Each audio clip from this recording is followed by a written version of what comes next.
PPATK mengungkapkan temuan transaksi janggal yang nominalnya diduga mencapai triliunan rupiah dalam dana kampanye pemilu 2024. Temuan ini didorong untuk ditindaklanjuti, pasalnya ada sanksi pidana dan pelanggaran hukum jika dana kampanye menyalahi aturan dan tidak dilaporkan secara resmi.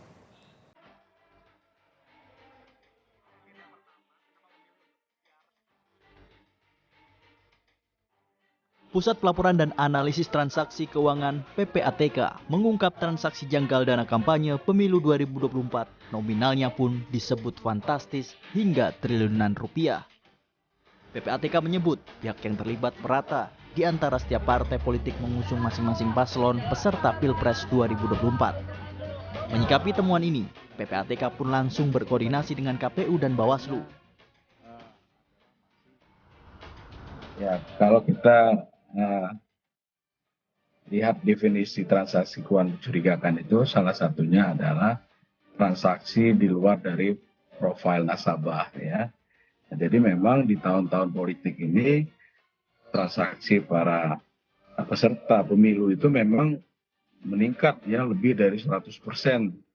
Dari katakanlah yang selama ini misalnya 100 juta sampai 1 miliar, ini membengkak menjadi lebih dari 100%. Dan memang dari indikasi perputaran dana yang ada pada rekening para beberapa peserta yang ada itu mengindikasikan ada dana yang berasal dari tindak pidana, salah satunya dari illegal mining dan juga ada beberapa dari tindak pidana lainnya. Seperti itu, Mbak, 1 triliun. Ya. Luar biasa. Sementara KPU mengakui telah menerima surat PPATK soal temuan transaksi mencurigakan ini. Namun, Komisioner KPU Idam Kholik menyebut temuan itu belum bisa disebut kecurangan pemilu karena PPATK tidak merinci tentang arah dan sumber dana. Namun jika terbukti, ada ancaman pidana jika sumbangan dana kampanye melebihi aturan.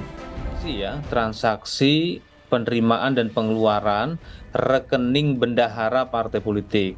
Nah, itu memang jumlahnya cukup besar, ya, sangat besar, yaitu atau siapapun peserta pemilu yang menerima sumbangan dana kampanye melampaui batas maksimum yang diatur di dalam undang-undang ataupun menerima sumbangan dana kampanye dari sumber-sumber yang dilarang oleh undang-undang, maka hal tersebut, ya, jika benar nanti itu bisa diproses di Gakumdu, di sentra Gakumdu, ya, sehingga akan berpotensi terkena tindak pidana.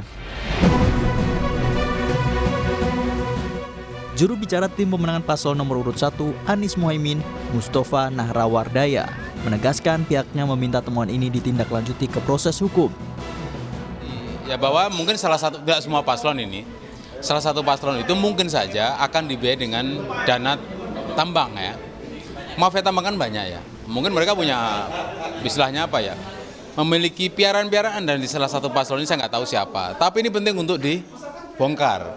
Jangan sampai ini dibiarkan saja, dan Amin menyarankan bongkar setuntas-tuntasnya agar masyarakat tahu siapa yang bermain dalam Pilpres ini menggunakan mafia tambang. Wakil Komandan Relawan TKN Prabowo Gibran menegaskan, tidak mungkin transaksi mencurigakan tersebut terkait dengan tim Prabowo Gibran. Ya, saya rasa kalau seandainya itu ada, silakan buktikan saja, laporkan. Karena kita tidak mau setiap capres, apalagi Pak Prabowo menegaskan, saya tidak mau dapat sumbangan dari hal-hal yang hitam. Dari judi online, judi, narkoba, apalagi tadi tambang, ya, illegal mining itu. Saya rasa Pak Prabowo sudah menegaskan hal itu. Dia tidak akan pernah mau menerima uang-uang dari hal itu.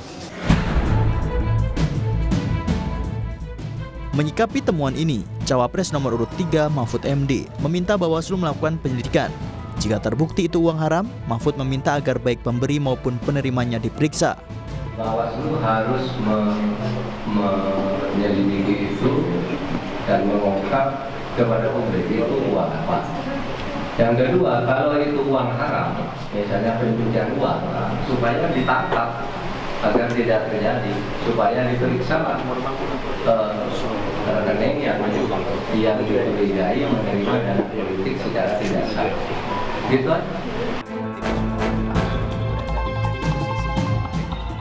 Anggota Dewan Pembina Perludem, Titi Anggraini, berdasarkan riset yang dilakukan Perludem, terlihat bahwa tak semua dana kampanye disetorkan ke rekening khusus kampanye.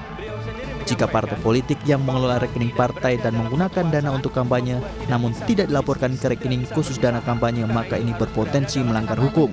Partai politik itu juga mengelola rekening partai, tapi persoalannya kalau rekening partai digunakan untuk pemenangan dalam hari ini aktivitas kampanye tanpa disetorkan kepada rekening khusus, itu juga melawan hukum begitu. Karena konsepnya adalah uang yang digunakan untuk kampanye harus masuk lewat rekening khusus dana kampanye.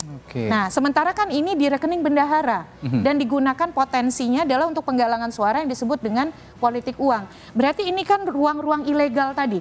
Mas Radi pasti ingat ya, semua mengeluhkan soal politik biaya tinggi. Tapi kalau ngecek laporan dana kampanye kan tidak mencerminkan itu. Bahkan riset kami menemukan 2019 84,12% dana kampanye partai bersumber dari caleg. Dan itu bentuknya bukan uang, tapi natura atau jasa. Artinya memang uang itu tidak masuk ke dalam rekening khusus dana kampanye. Temuan PPATK perlu ditindaklanjuti serius. Semua pihak harus menjaga agar pemilu bebas dari peredaran dana ilegal. Tim Liputan Kompas TV.